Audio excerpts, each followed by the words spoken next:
How y'all doing today? I'm out here checking my corn.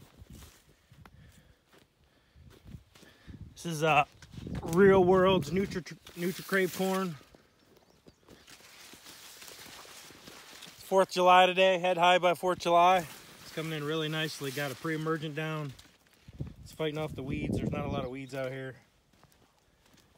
Everybody always asks about my fence. The best I've come up with is 3 wires on the outside. I do the wider band in the center, and then I do one taller one on the inside. So the deer walks up, they hit these 3 wires, they can't come through, and then they see that inside taller one, and they don't think they can jump over it. So it's a depth perception thing. Behind it, I got my giant Machanthus started, rolling through here. It's in the early stages, so I know it's not going to be sufficient for to cover up this blind. So back there is Egyptian wheat, hybrid Egyptian wheat. It's starting to come up, and in the meantime, this giant Machanthus I might need to plant that Egyptian wheat for one more year, but hopefully this will all fill in. I come back in on these rows, and I did a row in between. And this stuff I sprayed really good, so it's already coming in. First year stuff, it's already coming in really nice. So weeds are important. I'm gonna get in here and spray it again. I mean, I got a ton of weeds in here right now, but I'm gonna come in here and spray it again. But in the meantime, that's all Egyptian wheat coming up, so it'll come up around that blind and box it in. So this is the late season setup, and we'll take a little drive around here and check out some more.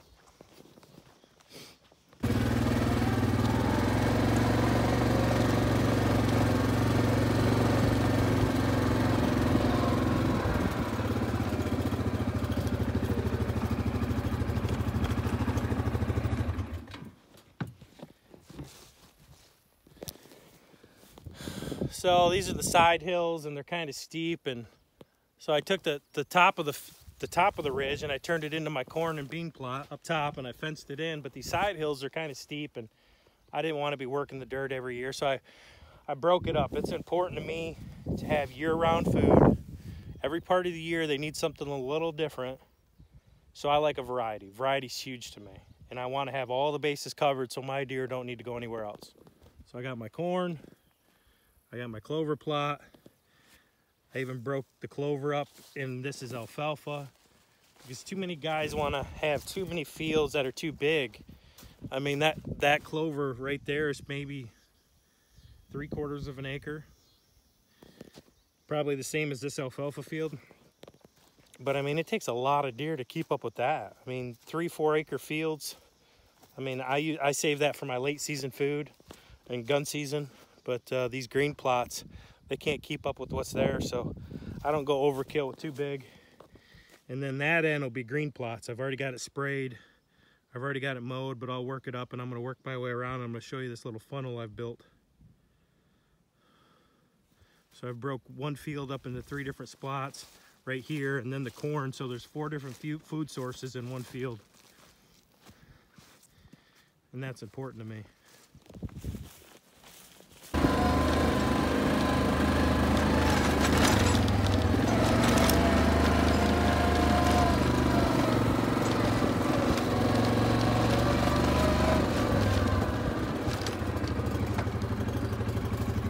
So I'll come back and spray this again. I've sprayed it once and mowed it once.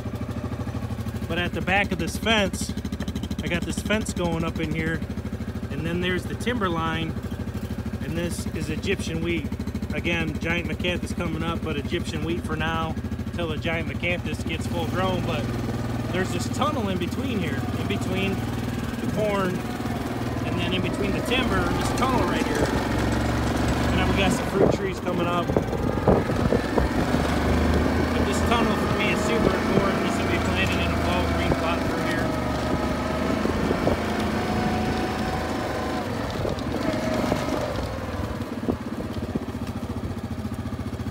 So whenever I can funnel a deer through a narrow corridor, which is the woods and then the corn fence over here, it's probably, I don't know, 45 yards, maybe from one side to the other. So what I do is now I got the deer narrowed down into a gap, which is super important for me because I want to bow hunt this. So I come back here, I did this giant Macanthus, it's coming up, and I can put a blind right here and I can shoot from here over to the timber. There's an opening over there. I decided this year I'm going to bring the blind down a little further because I want to be able to shoot that opening when they step out. So for now, the blind will go right here, and this Egyptian wheat wall will be really high so I can get in and out. We'll sneak through the cornfield, get into the blind sitting right here, Egyptian wheat blocking this hole back here, and then this tunnel will be here full of green plots, lush and green. Really, this Egyptian wheat's coming up nicely. Been trying to fertilize it to keep it going. And then some fruit trees. So we've kind of took a big field and we've made it small, 6 acres total. There's also some alfalfa and clover on that side. In case which way the deer come from, they can stage up and eat in those fields before they work to the big field. So all the food groups are covered. Got greens, got corn. I've been rotating. Next year I'm probably going to go corn and beans.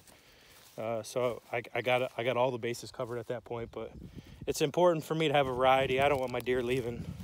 I don't want them leaving the farm and going out elsewhere. And I think that's where a lot of guys drop the ball. They just take a field and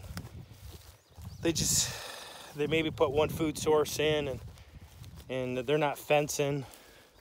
So they do extra acres because the deer pound it. Well, I save every food I can plant. I go the extra mile. I put fence up so I don't have to have one big field. I got the fence, and then I can do these other things with the rest of the field. You know, I'm still sold on green plots for the fall in October. If y'all have been following me, you know that I have pretty good luck in October on green plots. I'm generally, whatever big deer I have, I'm trying to get them killed in the first couple weeks. So I'm a big fan. It seems to produce here every year, and I'm gonna keep trucking and see if it'll come through again this year. Well, that's a wrap. Hope you guys enjoyed. Stay tuned. I'll be shooting some more.